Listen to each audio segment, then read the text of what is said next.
Ну, вообще, сам по себе я спокойный. Я не знаю, как удобнее сесть просто. У меня все нормально.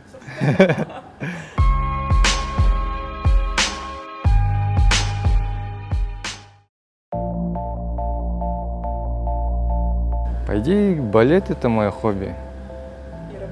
И работа, и хобби, и заработок мой.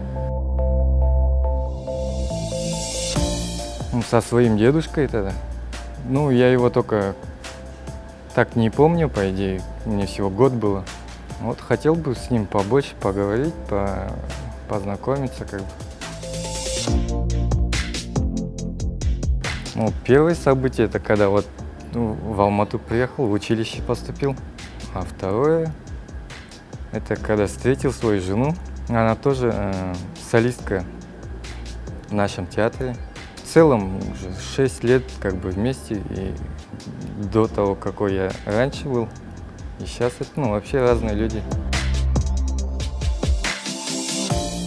Нет, по идее, я ко всему спокойно отношусь. Нет такого, чтобы я чего-то ненавидел или кого-то. Просто есть вещи, которые мне не нравятся, ну, когда врут и все.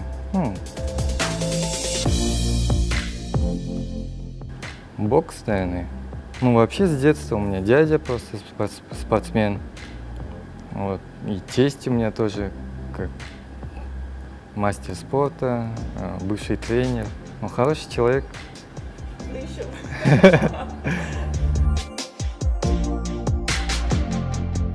Ну что, большой дом, дети, ну и дерево посадить.